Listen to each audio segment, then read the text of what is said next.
We're going to bring up our second panel now, if we can, and they're being moderated by Coy Caden, who's the business reporter with the Irish Examiner. And we're also being joined now by Sean Maguire, Managing Director of Impacts Asset Management, Donal O'Sullivan, VP of Wind and Solar and Director of Statkraft Ireland, Austin Coughlin, Head of Tax Investments at Temperance Capital, and Kevin Mangan, who's a partner and co-head of tax at Mason Hayes and Curran. And this is where I do the school teacher bit of going, come on now, boys and girls. Shh, shh, shh.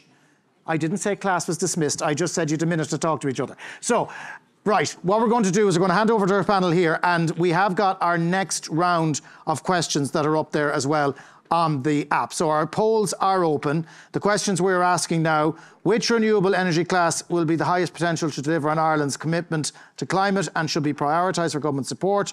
Does government policy focus enough on decarbonisation of transport and heat in order to attract well-rounded FDI? And which is more critical to delivering Ireland's offshore wind ambitions? The options are there. But ladies and gentlemen, our second panel is on the opportunities and challenges for energy FDI in Ireland. Would you please welcome Coy Caden? Thanks very much. It was a good attempt, Jonathan. It's Coy Caden, but anyway. So yeah, there was a lot to unpack in the last panel. A lot of the problems that are arising in developing renewable energy across Ireland. So we won't labour the point, but I know that a big part of Minister McGrath's speech was getting outward investment into Ireland. And if we are going to be attractive to that, to get that investment, I mean, there's quite a lot of imperfections in the system already. So I might start with you, Donal. Just, you know, you're on the ground, you're looking to get projects up and running. So maybe you could talk to me a bit about Ireland as a destination for FDI, and what are the major issues you're seeing there? And is it planning? Is it what everybody else is feeling in the room? Yeah, no problem. So good morning, everyone. My name is Donal O'Sullivan. I'm the VP for Offshore and Development in Statkraft Ireland. And for those who don't know Statkraft, it's a fully state-owned Norwegian utility. We've been operating in Ireland since 2018 and are active across all technologies: offshore wind, onshore wind, grid services and solar. So yeah, I guess the challenges, look, the last panel touched on a lot of them, but for me, I suppose I'm just going to hone in on one of them, which is specifically around the planning. I think shock. Shock and awe, but like like if you asked me that question 12 months ago, I guess I would have said something about grid rollout infrastructure and auction design. But I think now we're at the stage where planning has got to such a desperate state, it's actually impacting on the grid rollout and the auction design. So it really is, I think, front and foremost on our risk register in Statkraft in terms of what can kind of go wrong and how long things can take. And just to set the context, I think there's a few kind of fairly depressing stats that I just put out at the start. Like, I think at the end of the month of September, we will be on the first anniversary since An Bord Pleanála granted a planning permission for any wind farm in Ireland. So no wind farm granted planning in Ireland over the last 12 months if we get to the end of September without that. So, and I guess then just to bring it to our own pipeline, we have two projects. One project that is in the planning system for the last 3 years, and we have another project that was granted planning 2 years ago and has had a judicial review, which Paul Lennon spoke about in the last section, that's been going on for 3 years. So I really think we're at a stage now where the planning delays are getting so acute and so elongated that we're seeing now, even through the upcoming Res 3 auction, that there's a shortage of projects coming through. So the projects aren't getting through the system quick enough. They're not being able to participate in route to market processes, be they auctions, be they corporate PPA processes that might be running. So bringing back to the point around FDI, we have obviously a massive amount of you know, blue chip kind of data tech companies headquartered, European headquarters in Ireland. They have data centres, they have large power demands, they have big demand for renewable energy. And the problem, the one key problem that I think we have is getting the projects through the system quick enough to feed that demand. Mm-hmm. And I want to get back to the relationship between tech and renewables in a moment, but you know, I think we do have to touch on the disaster that was seen in the UK there last week with their recent offshore wind auction. I think everybody in this room knows what happened there. It was, you know, it was a failure by all accounts, but Is that a bad omen for Ireland, do you think? Or is that a sign of what's to come for maybe Res 3 or other auctions? Yeah, well, I guess we need to be careful with Red Street. I guess the submission date is closing tomorrow. We will be participating. So just from a competition perspective, probably won't be able to say too much more than that. But I do think the AR5 results showed a couple of things. Like, there is an amber light now over offshore. We've seen it, companies trying to renegotiate contracts with the UK, in the US, trying to renegotiate the prices that they've guaranteed the power for. So there are issues. And then how that's manifested in the UK is that none of the offshore that was eligible to participate in that auction that you referred to participated. So from that side of things, a bit of a disaster. But I do think the positive then that people aren't really talking about is that there was nearly 4 gigawatts of contracts given to onshore wind and solar. So there are projects there being delivered. And, it's a point I'll come back to. And my responsibility in Statkraft is I oversee the development of all the technologies, offshore wind, onshore wind, solar and grid services, like I say. So I don't have any particular technology that I'm kind of pushing for here. But I do think some of the delays that are now starting to come through the system, it should be onshore wind and solar that are picking up the slack. And that's the way we've kind of viewed things in Statkraft, being across having that diversity of the different technologies. There will be ups and downs. Like, solar is a new technology in Ireland. It's had issues around supply chain, capex, things like that. Offshore now is having the speed bump that we've seen through AR5. And onshore wind and solar should be there to pick up the slack, but the problem comes back to planning, and the projects aren't getting through the system quick enough in order to be able to pick up the slack that is manifesting now through the offshore, the issues in the offshore sector. Okay. Well, we might just jump to where we see more opportunity. And Sean, I'll turn to you for this question, if that's okay. We talked about big tech there, and Ireland is obviously a place for a lot of European headquarters of big tech firms. Is there a way to kind of bridge that gap without greenwashing? Is there a way to grow the relationship between renewable energy development and looking at the mass amounts of energy and electricity that data centres use? Yeah, I think it's like Sean Maguire is my name. I'm Managing Director with Impacts Asset Management. We're an asset manager that has invested 50 billion euros into sustainability teams. And on the renewable side, we have partnerships with developers in 10 European countries and the US, including Ireland.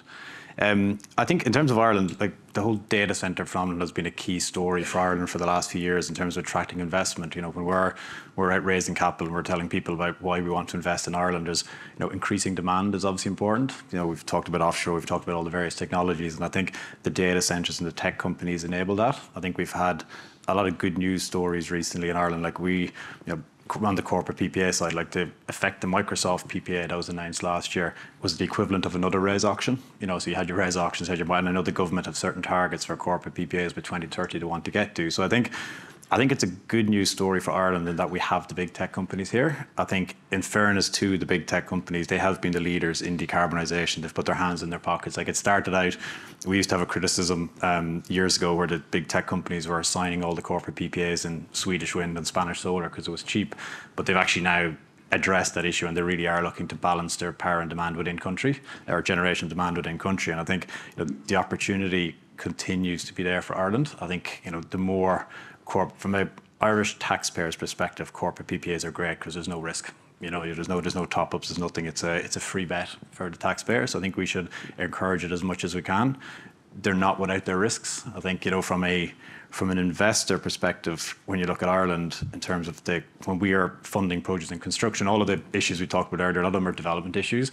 Development, you spend a little bit of money, so if things go wrong, you might lose small amounts. But when you're in construction, is where you're taking the real risk. And the challenge I have, and it's linked back to the corporate PPA risk, is around the one challenge you cannot address in Irish wind farms or solar parks, and we've been trying to do this, probably myself and Dawn worked together for years, for 15, 20 years, is grid connection dates and timelines. And, we have spent so much time with investors and banks trying to get them comfortable. But if we had, I bring this up because during the week we're constructing a solar park in one of the states in the US, and they have a special exemption where if you do everything you're supposed to do on the grid, but the grid operator is late connecting you and you miss a deadline, you get a special exemption. If we could do something like that in Ireland, I think it would help the corporate PPA sector as well, because the nervousness with signing corporate PPAs is delays, LDs, and how much money you're going to have to pay. It's the same for RES auctions, refit auctions. That grid connection timeline. If we could address that, I think that would also further enable the sector. And I want to get on to data centre policy as well, and in a moment, because I know all of that is intertwined. But Dóda, you have worked with tech companies as well in terms of getting developments off the ground. How have you found that relationship in Ireland? And also, is it a space now that tech companies are coming in because of the problems in planning and, state bodies aren't providing enough, and then tech companies are weaving in to say, oh, we can help develop this sector? Yeah, I think it's more actually kind of what Sean has described. In fairness to tech companies, they had probably cheaper alternatives. They could buy cheaper power in Scandinavia, in those countries. And I think now that they've corrected their kind of internal policies around, they actually need to procure the power where their demand is. So, like I said, they have a lot of their headquarters in Ireland, they have a lot of data centres in Ireland, therefore a lot of their demand is in Ireland. And now it seems to me that they're mandated to secure that power in the countries where they're kind of having that demand. So, I think then, in a way, then I guess there's a healthy competition between the PPA track and the RES track. But as I kind of come back to, I think both tracks are undersubscribed, and you can see it with the RES 3 kind of pushing down of the volume that the government wanted to procure. They said they wanted to get a minimum of 2,000 gigawatt hours, and last week they wrote that down to 0.5, so 500 gigawatt hours. So, that's a quarter of what they would need, in other words, to try and hit the targets that have been set out. So, look, and then I think the corporates are competing for that same pool of small projects, which is, from a developer's point of view, probably not the worst place to be if you cannot get projects through the system, but the problem is getting them through. Of course. And I suppose my next question is best suited to you, Kevin, in terms of how do you basically intersect data centre policy, renewable energy development and FDI? Yeah, so hello everybody, I'm Kevin Mangan, co-head of tax here at Mason Hayes & Curran. The reason I'm here sandwiched or at the edge of all these industry specialists is just to talk a little bit about the tax policy considerations when we talk about energy FDI. And one of it's in planning for this discussion, one of the things which I think struck us all is the demand for electricity use that's forecast over the next couple of decades. And if you look at the government's data centre policy, which was published last year, and some of the industry forecasts, a lot of the demand that's expected in electricity usage in this country will be driven by data centres. And that's what makes Ireland an attractive location for international capital. It's one of the few countries where, in Europe, where there's significant increases in energy consumption forecasts. So we have an opportunity as a country to actually look at that and say, well, how can we, I suppose, use that to our advantage? Just looking at data centres specifically, so from a tax perspective, Ireland has had and everybody is aware of this at this point, an absolutely enormous increase in its corporation tax take since about 2015. It's now representing 1 in every 4 euros that the Irish government is collecting. There's obviously issues with that, but ultimately it's a good news story.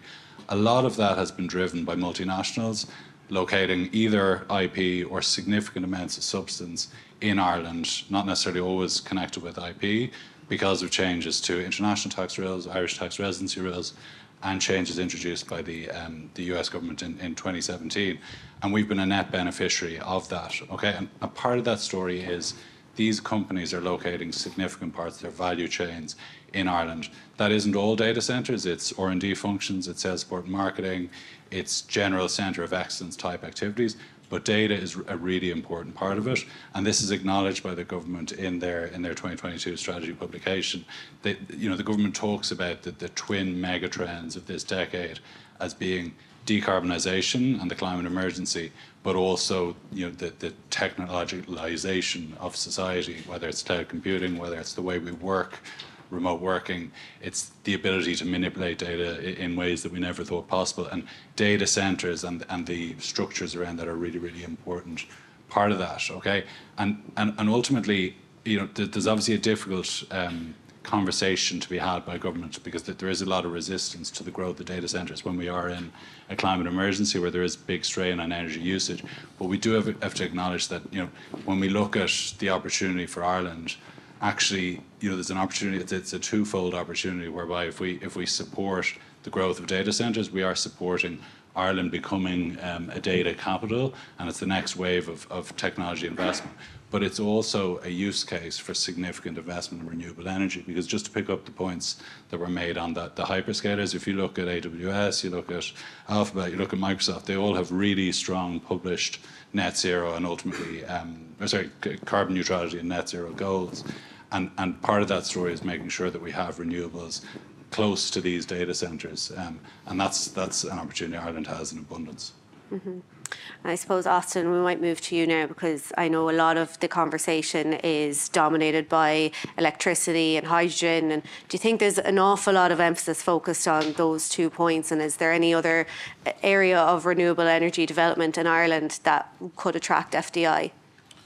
Sure. So Austin Coughlin, I head up our Irish team here for Temporis Capital. Temporis, for those who don't know, the entity. We've been investing really institutional capital in the energy transition space for about 13 years.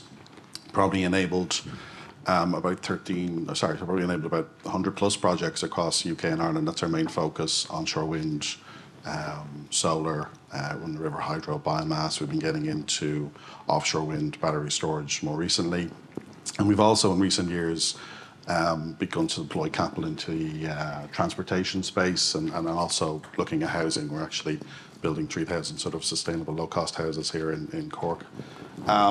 So, when it comes to us, when we look at this space, and I look at sort of the stats globally, we have a big focus in Ireland on renewable electricity.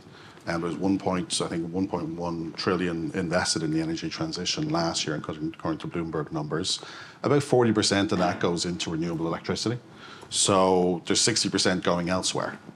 And that 60% is generally. So the renewable electricity piece is the supply side. And most of the investment then is going into the demand side: electrification, transport, electrification of heat. And there's some peripheral other things in there, but they're the two main subcategories. I'm not sure Ireland's kind of capturing that at the moment. We have we talk about, it's an energy conference, but we're mostly talking about electricity supply. And really what we need is, if we're going to create this electricity supply that's going to be quite, it's going to be quite variable and dynamic, we need the demand side to be variable and dynamic. So you need electrification of transport and heat. They lend themselves through AI, through data, through automation to give you that variability. So that helps you get to 100% renewables. You need it on both sides of the equation. You can't just focus on one side. And we look at sort of why Ireland has obviously been very successful when it comes to renewable electricity and attracting a lot of inward investment. And we look at why aren't we so successful on the demand side. There really isn't an ecosystem here in Ireland. If you're a tech company in Ireland, there's 15, 20 domestic VCs and 10 international VCs who will give you funding. If you're in the space of sort of, let's say, climate tech or even just sort of general sort of clean tech used to be, I suppose, still is a bad word, that there is no real ecosystem here to support that. So we certainly see, Ireland's missing out a little bit, I think, on that space. And the more we sort of invest in the demand side, the more we can bring on the supply side. So it is an equation we have to balance. And if you kind of look, we made 40% renewable electricity targets in 2020. Great. I saw a sort of recent report out there. We're at 13% renewable energy, and the target was 16% 3 years ago. So we have a lot more work to do in that space. Mm-hmm. And I suppose a lot of the investment comes for big deals. Is there something to be said for looking at smaller companies and the M and SME, let's say, that are looking for investment in areas that aren't so electricity focused but are in renewable energy? Like, why aren't those companies getting that kind of investment? And we saw that earlier this week. Figures came out to say that tech companies received nearly $1 billion in investment, but those deals were led by 4 companies. And most of that capital came from external to the country. There weren't necessarily domestic funders of those. And again, I think it just comes down to the ecosystem. Because we've had a big tech presence in Ireland for 20 years, we had lots of spin-offs, people did tech, we grew a domestic VC industry, and it's really flourished. I think most of the focus in energy saying is mainly on the electricity side, and probably government needs to think about what enablers it can put in there in terms of further investment. We would regularly get phone calls from local VC companies and PE companies saying, hey, we don't fully understand this investment. We're thinking about doing it. Can you guys work with us? And probably we need to have maybe one or two other active entities in the Irish market that can understand that energy transition in terms of, because it's a long-term journey, and a lot of the long-term benefits for a country like Ireland will come from small seeds that we plant now in the space. Mm-hmm. I suppose I'll jump back to you, Sean, for a moment and discuss the current volatile economic environment that everybody is facing at the moment. Like, there's a lot that government can't control, like inflation, like interest rate environments, which we don't know if they've gone up yet or not. I haven't checked my phone. Maybe. But what can government do, in your experience, even basing yourself in London, what can the government do here to kind of make sure that investment is coming in for smaller and bigger companies? I think we need to take a step back and say, actually, I think we've been pretty successful as a small nation. And I say this as a Cavan man, Cavan, so I don't want to come across bad, but like, Ireland is a very small market in a European context. And when you look at it and you think, in Ireland, in the renewable space today, you've got the biggest utilities in the world, so Ørsted, Statkraft, EDF are all investing here. You've got some of the biggest IPPs in the world, BEWA, Neoen are here. You've got a lot of financial players such as Impacts investing here. So I think we've actually done a pretty good job in terms of attracting capital and having capital. And I don't think, especially for ready to build and operating assets, I don't think there's a shortage of capital for projects that come through. So I think as a country we've done, I think we should really pat ourselves on the back and say we haven't done too bad. But there's always improvements you can make, and like there's a few obvious ones. Like why isn't the res auctions index linked? We're in a situation now where a lot of the technologies, I think, everyone thought Res 1 and Res 2 have been successful in terms of contracts being allocated, but my fear is we'll look back in 2 or 3 years' time and an awful lot of those projects won't get built, and specifically solar and Res 2, because volatile macro environment has happened. And in Ireland today, from when you bid into a Res auction maybe a year ago, interest rates have gone up substantially. EPC pricing in Ireland is through the roof, and we're building solar parks in a number of European countries and the US, but EPC pricing and subcontractor pricing and lack of labour is a massive issue. Panel pricing is coming down a little bit as help. The cost of equity is going up, so there's a lot of things moving against us, and as a country we need to decide, of course we need value for money for customer from the auctions, but we also need to get projects built. And indexation is a very simple one. I think the compensation for curtailment was positive. My bugbear, I mentioned it earlier, I just think it's unfair or very difficult for investors building large-scale renewable projects in Ireland, relying on a grid operator to deliver your grid connection date. No implications for them if they're late, but you as the investor lose your res contract or pay big penalties under corporate PPAs. Like, such a simple move would say, this, I mentioned earlier in the US, a special exemption. If you as a developer do everything you're supposed to do, but it so happens for whatever reason the grid operator's late, you get a special exemption, because then your bank isn't looking for a 6 to 9 month buffer period. It's so much easier to get financing in. So I think we've done a pretty good job. I think there are some easy wins. And I go back, and we're going to repeat on this. The biggest problem in Ireland is getting projects through. Mm-hmm. I would be very, very firm. If you get projects through, the capital is there to invest in them. Mm-hmm. And I'm going to jump back to you, Austin, again, and just talk a bit about policy and, trying to get projects through. That's all well and good, but it seems like there's just too many players in the, it was described as a puzzle earlier. The puzzle just seems so jumbled at the moment. There's way too many players. So is there a way to simplify that policy, or do you have any thoughts on that? Well, I think when you're going to invest in infrastructure, and infrastructure in this country takes anywhere from 10 to 20 years, and if you don't start with 10 to 20 years, well then you're kind of going to be a bit mistaken. And I've been investing in infrastructure, both energy and core infrastructure, for sort of 22 years plus. So I agree with Sean. There's good availability of capital at the moment. But that capital has been largely there off the back of some policy certainties that were there. So we built the wind fleet off 2 feed-in tariffs, which gave a lot of certainty. We're running into a third res auction. That's great. There's some things we might want to change with some of the terms and conditions, but in general, showing that, every 18 months we're running an auction. That's positive, and we've seen that in offshore. So international capital is certainly attracted to that. I think policy, certainty and clarity across the whole state landscape and all the different state sort of entities and coordination of that is critical. It's not always there. So, I think we referenced Grid 25. I remember being in the Marion Hotel in Dublin in 2008, and Grid 25 was rolled out to great fanfare. We pick up that, that plan from EirGrid, and essentially most of that stuff has not been built out.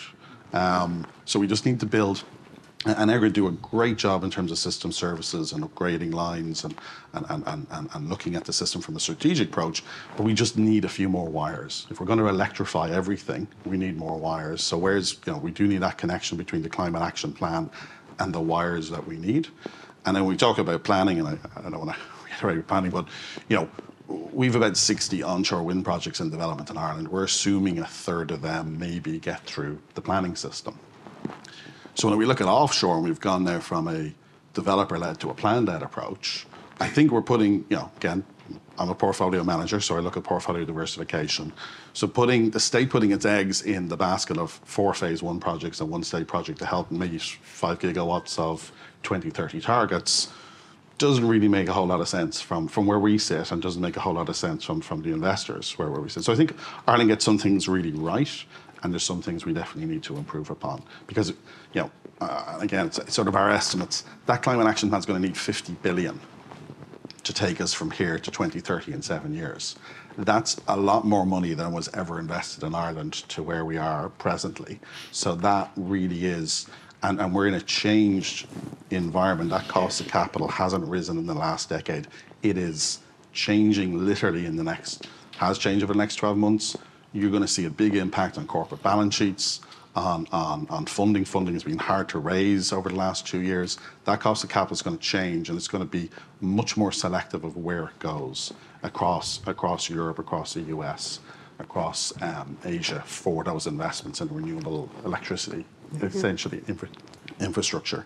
I think, Austin, just to pick up on that point, I think as a country we need to take a long, hard look at, how much of that offshore wind is going to be connected by 2030. And I personally was involved in the Green Link Interconnector project for a long number of years, and that project is now in construction in 2022, a partners group, but we started that project in 2013. So we kind of went through all of the ups and downs of foreshore licenses and various things. And in my view, and I'm not invested in offshore, so I can say this, I think a lot of the offshore wind farms are going to hit those same problems again. And hopefully they don't. We all want offshore to get built. But if that happens and those offshore wind farms don't come on until 2030, 2031, 2032, we're in really big problems, big trouble with our 2030 targets. So I think there has to be a focus on delivering the portfolios. Austin mentioned the onshore wind, the solar projects. They're kind of low-hanging fruit. And as a country, we should not put too much of our eggs in a basket. Offshore's coming, of course it's coming, but the timing, I can't overstate how big the timing risk is around those projects. Mm-hmm. Yeah, absolutely. And as well, seeing as we don't have any real proof or evidence to see how they're going to work, we don't have offshore wind farms yet. Like, it's very difficult to prove to investors this will work. But I suppose, Donal, I'll jump to you again. We talked about grid there, but is the grid connectivity issue in Ireland and the lack of capacity something that is unique to Ireland? Are you seeing that elsewhere? And do we have an opportunity to get ahead of the curve in terms of how we fix that? It probably isn't unique. I'm in Statkraft in Ireland. We're one of, I think it's 9 European countries we're in, so we meet regularly as development teams and lots of discussions around challenges. And to be honest, grid is a challenge in most markets. But to just, I really think the key is, like Sean saying, don't put all the eggs in one basket, and the diversification. Like, we have one of those 4 ORIS 1 projects, and we will, and we're committed to developing it. We really believe it will come online, but there will be challenges. And I think it comes back to Austin's point around coordination as well, kind of between the various parts of government. 8 weeks after we won the ORIS contract, it was announced we were in an SPA for a certain number of species of offshore bird species. So, So one arm of the state's giving you a 20-year contract to buy the power and guaranteed and it's underwritten, then another part of the state comes in and then designates it as an SPA 6 or 8 weeks later. So that's what we're dealing with. And look, we firmly believe we will be able to consent it and we will deliver it. But it's just those roadblocks like Sean's talked about through his experience in Greenlink. There will be ups and downs and bumps. And I if we can get even those 4 projects on by 2030, I think we'll have done an incredible job. And I think Austin's point about what we've done by 2020, again, and Sean saying it, we're a small island nation. We've limited demand. We've very limited interconnection. Look what we've done. Like, we've got 40% of the electricity coming from renewables. It's incredible, like, you know. And I guess just bring it back to kind of where I see it going and kind of how we can create future markets. And I know there was a lot of talk in the last panel about hydrogen. I suppose I was more heartened to see the interconnector policy that came out. I know Sean probably knows more about it through his time in Greenlink, but it was really, I thought, you know, the first time I could see actually how the government was thinking how they're going to create a market for this 37 gigawatts of offshore that, you know, that we have all this resource for. And they talked about, you know, further connections to France, Belgium, Netherlands, and Spain. And, you know, that for me is where we need to start thinking about in terms of creating that market, because you can have all the resource you need, but bring it back to there's only a certain proportion of it is going to be able to get on the grid in Ireland, given the limitations there. So for me, the grid challenges, the planning challenges are there, but then I think we do need to look beyond it and create markets for what happens after 2030. Like the other panel said, the world doesn't stop then, and we need to look beyond it. But we need to get the 4 over-zone projects delivered as well, I think, as well, because that brings it back to, you know, confidence in supply chain, confidence that Ireland is serious about offshore. Those projects need to be delivered. Mm-hmm. Absolutely. And I suppose, just to go back into a bit more detail on policy, Kevin, I might ask you this. Is there any place or any country that has really good tax policy that is incentivising a renewable FDI? Sure, yeah. I mean, I'm interested to hear that the panel maybe considers there is plenty of capital. I mean, I think that's a temporal question. I think that can vary over time, and I think the job of the government here in terms of tax policy is to make sure that people are incentivised to kind of start new businesses, to maybe come from an SME phase through to kind of a scaled business, and it's worth looking at what other countries are doing in this space. So probably a lot of people have heard of the Inflation Reduction Act in the US, the 2022 Act, and they've brought in about $270 billion in tax credits, refundable tax credits, as part of, you know, their kind of climate transition, and it's created quite a lot of stir. There's significant amounts of international capital that we're hearing anecdotally. We're kind of looking at European projects and are now looking at US projects because the incentivization is so great. And the reason for that is that the US has a long history of refundable tax credits. We don't have kind of the same regime, but with the Inflation Reduction Act tax credits, early stage companies who might be kind of development stage, loss making, limited corporate income tax liabilities are able to actually put their credits on a market, and there are developing markets. You can go online on a platform now and sell your tax credits if you're doing you know, a project in a certain energy efficient or renewable or carbon sequestration category, and you can get cash for that, maybe slightly discounted, but you can get that quite quickly. And you know, there's other countries who are kind of doing things in the tax credit space as well. Germany recently introduced its Growth Opportunities Act, and the significant subsidies under that for energy investment for renewable energy projects. And Ireland, when you look at Ireland, since the mid-50s, we've had a really progressive tax policy, which has obviously been part of the success story of Ireland. We've attracted a huge amount of FDI through really innovative thinking. You know, we do have still a very good tax regime. We have, obviously, everybody's aware of the 12.5% rate, but we've kept the base broad. We've kept the rules relatively simple. They get increasingly complex every year, particularly with OECD BEPS changes. But we've done obviously a very good job in that. But we should look at, can we look at what other countries are doing, because there is tax competition happening, and every country is subject to the strains that Ireland is under in terms of meeting, you know, really, really tough climate objectives. So one of the ideas, I think, and I mean, I won't be the first to suggest it, but one of the things we could do is look at our R&D tax credit regime, which has improved over time. It's a really good incentive, but there are tweaks that could be made to the R&D tax regime to make it more attractive to early stage companies. It can be simplified. You could get a safe harbour for what is qualifying R&D activity. But more importantly, we could look at the refundability or the early repayment of tax credits, because you have to wait 3 years now to get your credit under the latest set of rules, which was recently introduced. And if we made it simpler and more accessible for early stage companies, I think that would be a real help. I think the ability to monetize tax credits, there are state aid concerns, so it would need to be carefully designed, but it's definitely something the government should look at. I think there's other levers in the energy space. One is, obviously, in my role, we look at a lot of transactions. So that's acquisitions and disposals of energy companies. And one of the kind of grittier points is actually around our participation exemption. So we have a really generous participation exemption for trading companies. You can dispose of shares in trading companies as an Irish resident free of capital gains tax.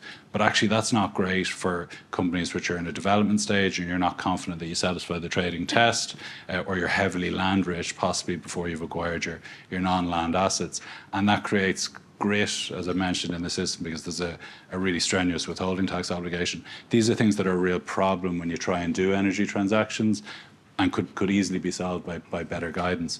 There's redundant provisions in the tax code. A lot of them were unwound, obviously, after the tax crisis, after the financial crisis, which we could look at again. Significant deductibility for renewable energy investments and things like that. So there's definitely a few levers caught that can be pulled by government here. Absolutely, and I'm sure you're regretting Minister McGrath not being there for those. But I think that's a good, I think that's a good place to wrap it up now.